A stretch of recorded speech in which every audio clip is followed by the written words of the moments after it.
今天我们来聊一个故事，这是一个关于一群人为了追寻信仰自由而踏上史诗般旅程的故事。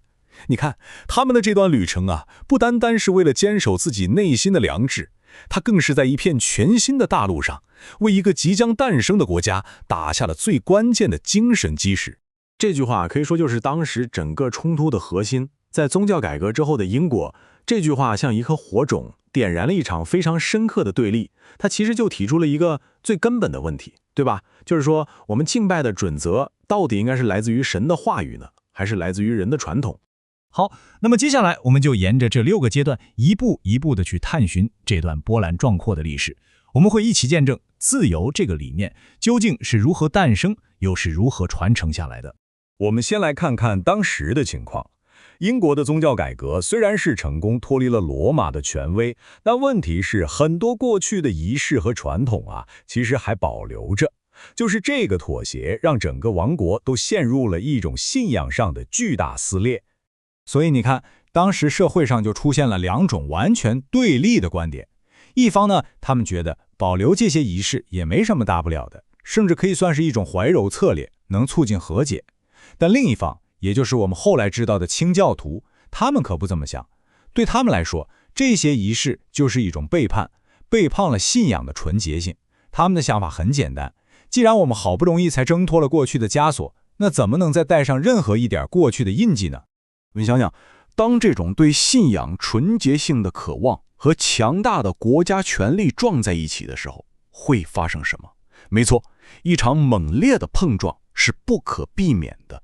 一场为了信仰必须付出沉重代价的考验，就这么拉开了序幕。当时的国家教会背后是有国家权威撑腰的，法律就强制规定每一个人都必须参加国家教会的礼拜。那么如果你想自己组织宗教聚会呢？对不起，那是绝对不允许的，是违法的。这就为后面要发生的一切埋下了一颗危险的种子。很快啊，惩罚的手段就开始不断升级，而且越来越严酷。一开始只是禁止集会，但很快啊就变成了监禁、流放，甚至最后是死刑。你想想，对于那些人来说，他们想要的可能仅仅是用一种更简单、更纯粹的方式来敬拜神。但现在坚持这份信仰的代价已经变得让人难以承受了。就在这个时候，新上任的国王发表了一个非常冷酷的宣告。这句话可以说让很多人彻底清醒了过来。他们终于意识到一个残酷的现实：如果还想凭着自己的良心去侍奉神，那么英国这个他们出生长大的地方，恐怕再也不是他们的家了。于是，一个极其艰难的决定摆在了他们面前。最终，他们选择了离开自己的家园，放弃自己的财产，告别熟悉的一切，去一个完全陌生的地方——荷兰。他们所寻求的其实就是一片能够自由呼吸信仰空气的土地。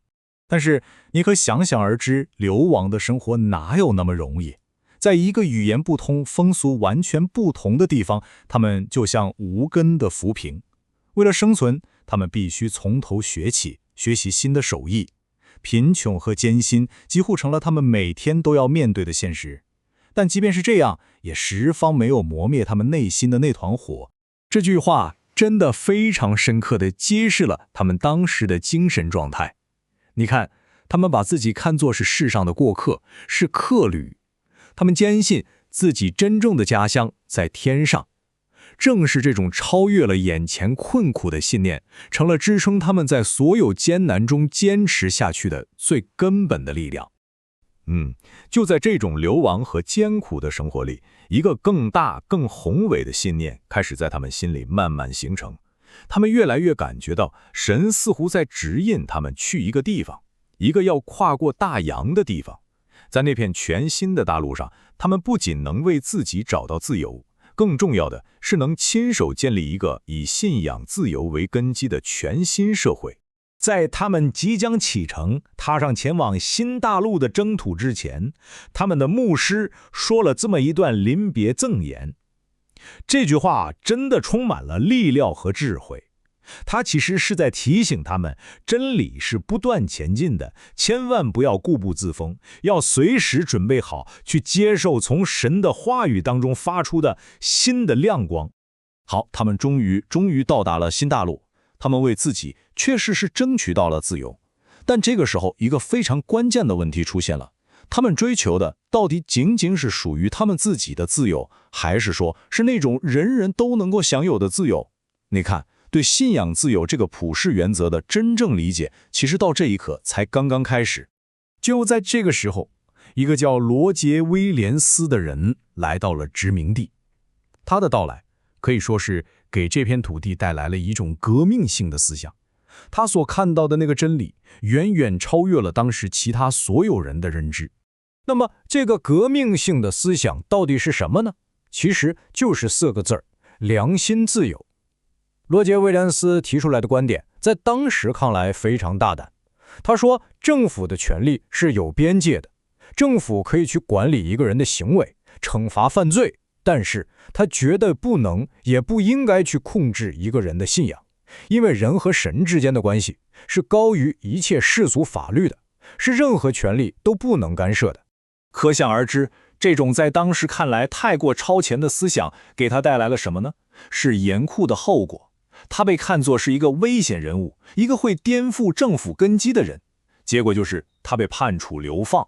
为了躲避追捕，他只能在冰天雪地的严冬里一个人逃进了茫茫的旷野。不过，在旷野之中，威廉斯并没有绝望。他得到了当地印第安部落的帮助，最终他在一片海湾边上建立起了一个全新的殖民地——罗德岛。这个地方就是完完全全基于他那个革命性的原则建立起来的。所以说啊，罗德岛就成了历史上第一个在真正意义上承认并实践了完全的政治自由和宗教自由的地方。它就像一座灯塔，在黑暗中亮起，吸引了所有那些因为信仰而受到压迫的人们来到这里寻求庇护。而罗德岛所确立的这个核心原则，最终就成为了后来美利坚共和国最重要的基石之一。我们看到，这些伟大的理念后来都被清清楚楚地写进了独立宣言和美国宪法，深刻地影响了，甚至可以说是塑造了这个新生国家的未来走向。好了，当我们回顾整段历史，我们不禁要问自己一个问题：这来之不易的自由背后，到底蕴含着哪些深刻的历史教训呢？我们看到，早期殖民地为什么能够那么强盛？它的根基就在于那些人们不惜付出一切代价去捍卫的圣经原则。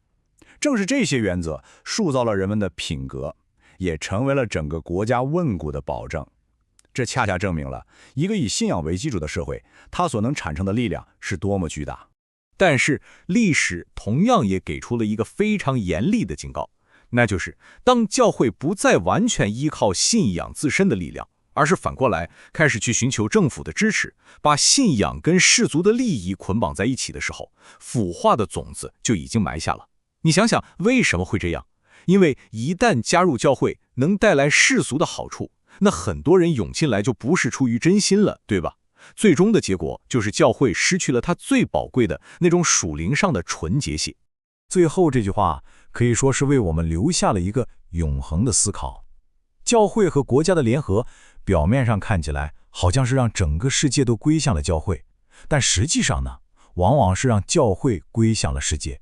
所以这段追寻自由的漫长旅程，到最后也给我们留下了一个极其深刻的问题，那就是真正的信仰，它到底应该依靠权力，还是应该归回其最纯粹的本源呢？